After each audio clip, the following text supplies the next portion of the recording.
Assalamu alaikum wa rahmatullahi wa barakatuh.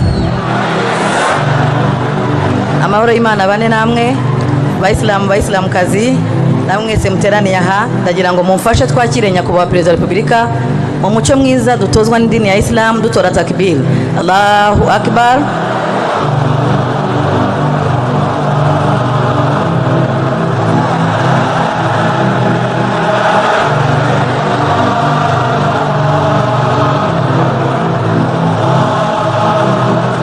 Walillahil hamd.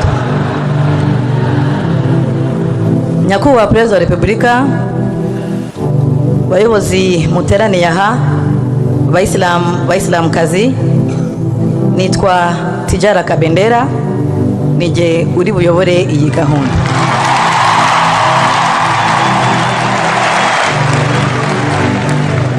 Nyakubahwa Perezida wa Repubulika, uyu ni umunsi w'amateka, uyu ni umunsi udasanzwe ku Bayisilamu twese aha mu Rwanda.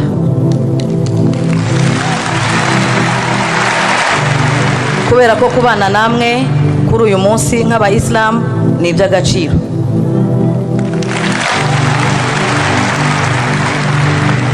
Nyakubahwa Perezida wa Repubulika, mwarakoze kuduha agaciro.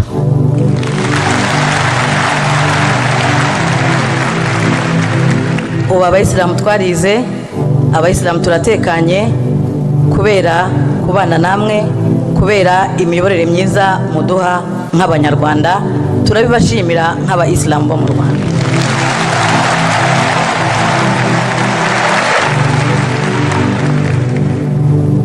Abayisilamu bo mu Rwanda dutewe ishema no kuba turi mu Banyarwanda bakora ibishoboka byose kugira ngo twubake u Rwanda twifuza.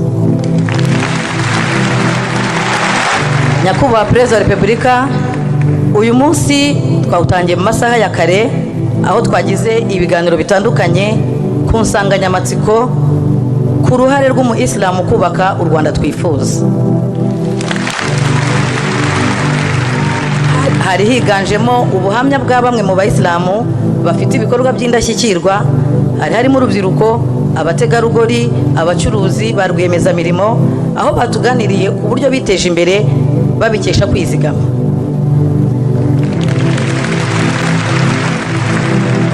Bashishikarije urubyiruko kugira umuco wo kwizigama, kurwanya ibiyobyabwenge ndetse no kurandura ubwomanzi.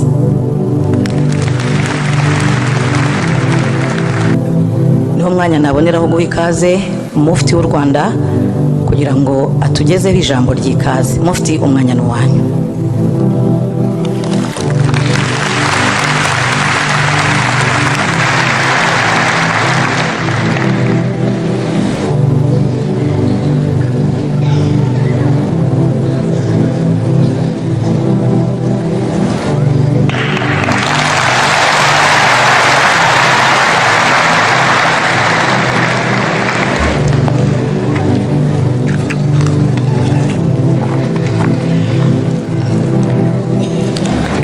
Bismillahirrahmanirrahim.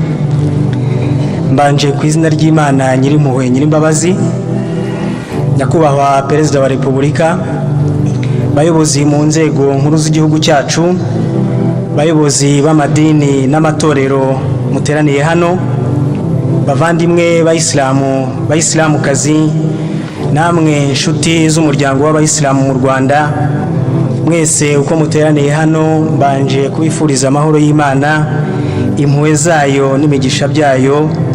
Assalamu alaikum wa rahmatullahi wa barakatuh. Nyakubahwa Perezida wa Repubulika, bavandimwe inshuti muteraniye hano, mu izina ry'Abayisilamu mu Rwanda, nejejwe no kubona uyu mwanya w'agaciro kugira ngo mbifurize ikaze muri iyi gahunda y'ubusabane bwo kwizihiza umunsi mukuru wa Eid al-Fitr usoza igisigo cy'ukwezi kwa Ramadhani muri uyu mwaka wa 2026.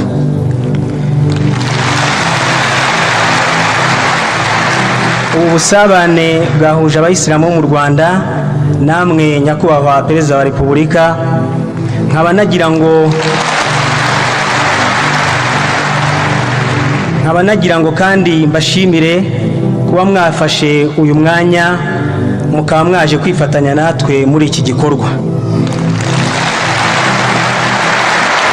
Nyakubahwa Perezida wa Repubulika, ibi ni ibikomeza gushimangira icyo Abanyarwanda twese tubaziho ko imvugo yanyu ariyo ngiro.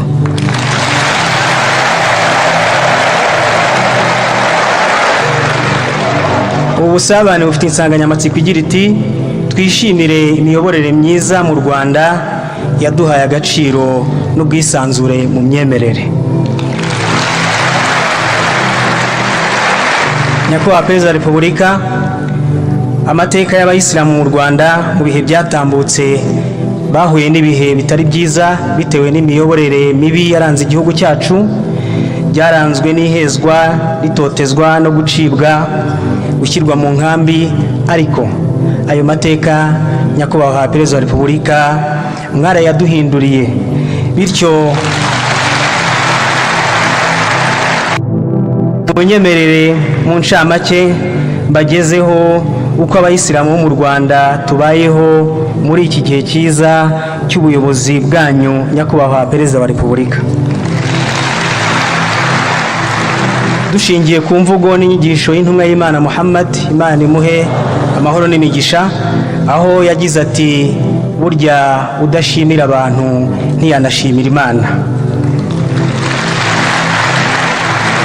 Mu izina ry'umuryango mugari w'abayisilamu mu Rwanda, Nyakubahwa Perezida wa Repubulika, turabashimira urugamba mwayoboye rwo kubohora igihugu cyacu no guhagarika jenoside yakorewe Abatutsi mu 1994.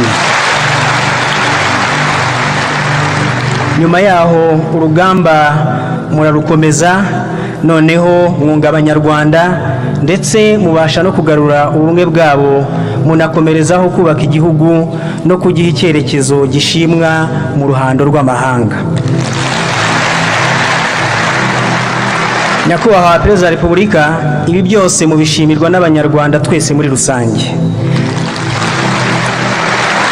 ariko mu buryo bw'umwihariko twebwe abayisilamu bo mu Rwanda hari igihango dufitanye. Hari aho tuzirikana mwatuvanye, hari naho mutugejeje mu gihe cy'imyaka 31 y'imiyoborere myiza mu gihugu cyacu. Ibyo dushima ni byinshi cyane ntitwabirondora, gusa turavuga mu bike by'ingenzi bikurikira. Ku isonga Nyakubahwa Perezida wa Repubulika, turabashimira agaciro mwaduhaye. Ubu ntabwo tukitwa abaswayire, dufatwa nk'abandi baturage, nk'abandi Banyarwanda bafite agaciro. Turabashimira kuri uyu mwanya muduha, bigaragaza agaciro muduha, umwanya nk'uyu wo gusabana natwe. Turashima ubwisanzure dufite mu kwamamaza ubutumwa bwa Isilamu no kugaragaza ukwemera kwacu nta nkomyi. Nyakubahwa Perezida wa Repubulika, turabashimira byimazeyo, mwadukuye mu bwigunge, muduha ikiruhuko rusange mu gihugu ku minsi mikuru ya Kisilamu yombi, umunsi wa Idil Fitri usoza igisibo cy'ukwezi kwa Ramadhani, ari nawo mwaje kwifatanya natwe muri ubu busabane, ndetse n'umunsi mukuru w'igitambo. Turabashimira uko mwahaye abana b'abayisilamu kimwe n'abandi Banyarwanda uburenganzira bungana mu kubona uburezi no kwiga nta vangura iryo ari ryo ryose. Ubu abana bacu b'abayisilamu bariga. Nyakubahwa Perezida wa Repubulika, impamyabumenyi sinakubwira n'abaprofeseri turabafite.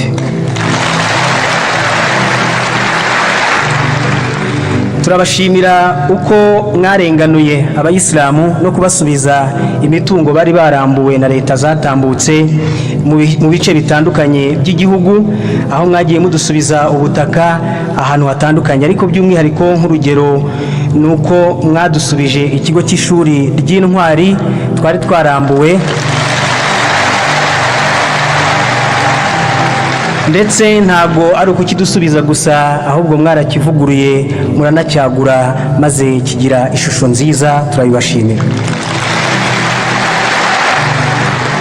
Mu rwego rwo guteza imbere imiturire, mu bihe byatambutse bya ya mateka, abayisilamu bari baraciriwe mu nkambi batandukanywa n'abandi banyarwanda, ndetse izo nkambi kuzinjiramo ku bandi bigasaba ikibari n'icyemezo cyanditse, yewe n'abari muri izo nkambi kuzivamo bigasaba ko basaba uburenganzira.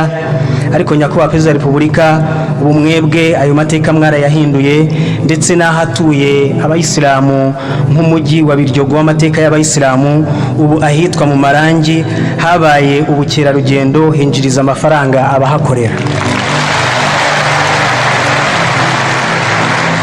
Turabashimira uko mutwitaho kimwe n'abandi banyarwanda, mukadukemurira ibibazo duhura nabyo.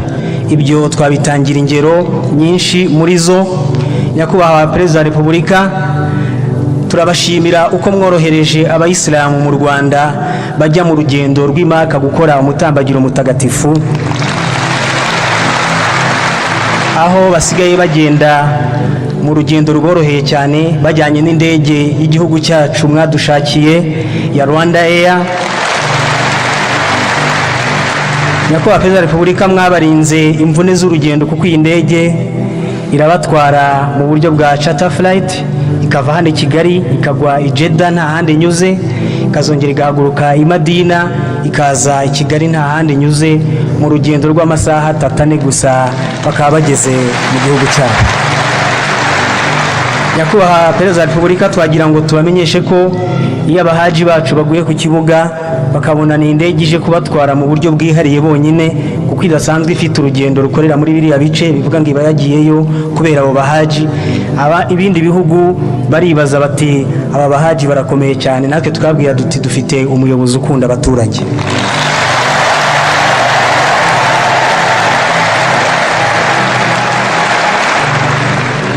Nyakubahwa Perezida wa Repubulika, turabashimira ubufasha n'ubujyanama bwa hafi inzego zitandukanye z'igihugu cyacu ku murongo mwazihaye, uko zidahwema kutuba hafi mu kudufasha kurushaho kubaka umuryango wacu wa Isilamu no kuwuteza imbere.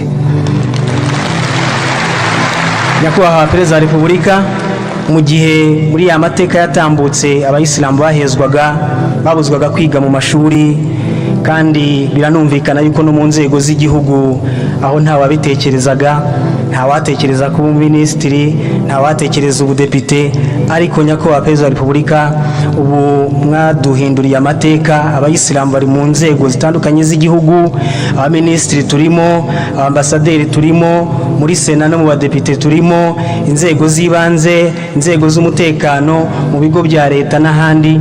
Nyakubahwa Perezida wa Repubulika, icyo ni igihango tutazibagirwa. Ubu abayisilamu nabo muri izo ngeri zose bafatanya n'abandi baturage n'abandi banyarwanda mu kubaka igihugu. Turabashimira ububanyi n'amahanga, nk'uko mudushakira inshuti mu bihugu bitandukanye.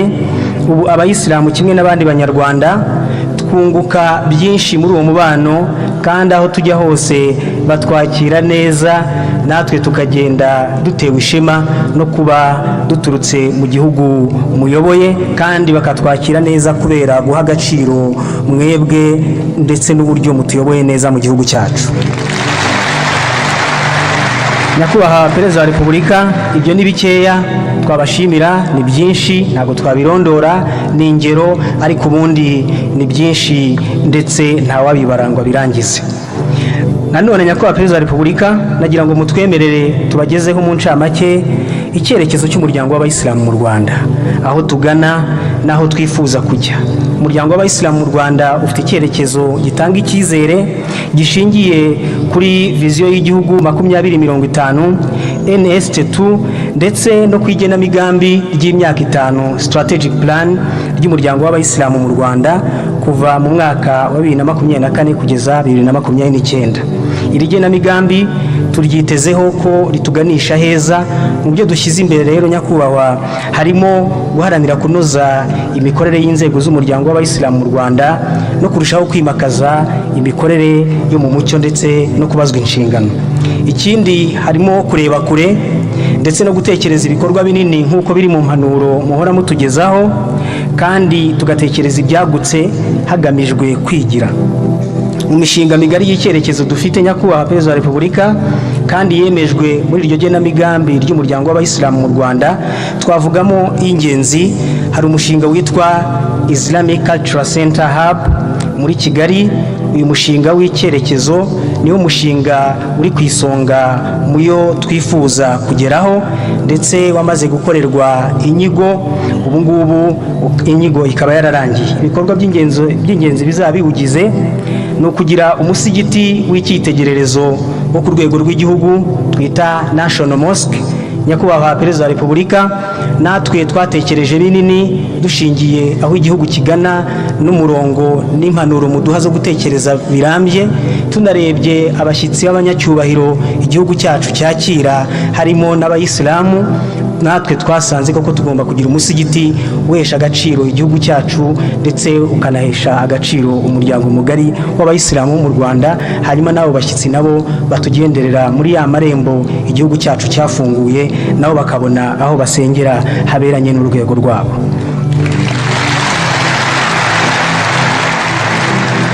Nyakubahwa Perezida wa Repubulika, aho twateganyaga ni ahantu hegereye amahoteli makuru, ku buryo abo bashyitsi rwose nabo bajya bamererwa neza. Dufite nanone kubaka icyicaro gikuru cy'umuryango w'abayisilamu mu Rwanda. Nanone uwo mushinga ugizwe no kugira ivuriro rifasha abaturage batuye aho ngaho n'abava ahandi. Nanone harimo n'inyubako y'ubucuruzi muri iyo nyigo izajya idufasha muri rwa rwego rwo kwigira no kubona amafaranga yo gukemura ibibazo by'umuryango. Harimo n'icyumba mberabyombi, ndetse hakaba n'ahahariwe imikino n'imyidagaduro.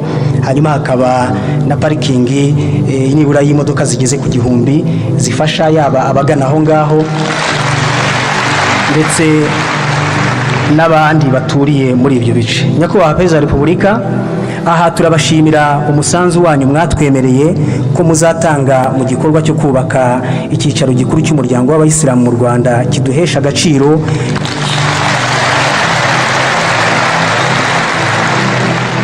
kinajyanye n'icyerekezo cy'igihugu cyacu. Tugana ku musozo, Nyakubahwa Perezida wa Repubulika, ubu twiyemeje ubufatanye n'ubwuzuzanye bw'ibyiciro byose by'abayisilamu. Nk'uko mubabona hano, ubu twese turafatanya, baturi hafi nk'abayobozi, abamufti batambutse n'abandi bayisilamu mu byiciro bitandukanye, abikorera ndetse na muri za nzego z'igihugu. Nyakubahwa, nabyo babonye umwanya batugira inama, kandi turabona biri kugenda neza. Twongeye kubashimira byimazeyo ku mwanya wanyu mwageneye abayisilamu mukaza kwifatanya natwe. Mu izina ry'abayisilamu mu Rwanda, Nyakubahwa Perezida wa Repubulika, twongeye kubasezeranya ko tuzirikana aho mwatuvanye n'aho mutugejeje, ndetse n'aho mutwerekeza heza harenze aho tugeze. Bityo Nyakubahwa Perezida wa Repubulika, mubyizere ko turi kumwe, turabakunda, turabashyigikiye, kandi duhora tubasabira ibyiza ku Mana Nyagasani. Nyakubahwa Perezida wa Repubulika, ndabashimiye, kandi mwese abateraniye hano nongeye kubifuriza amahoro y'Imana n'imigisha byayo. Assalamu alaikum wa rahmatullahi wa barakatuh.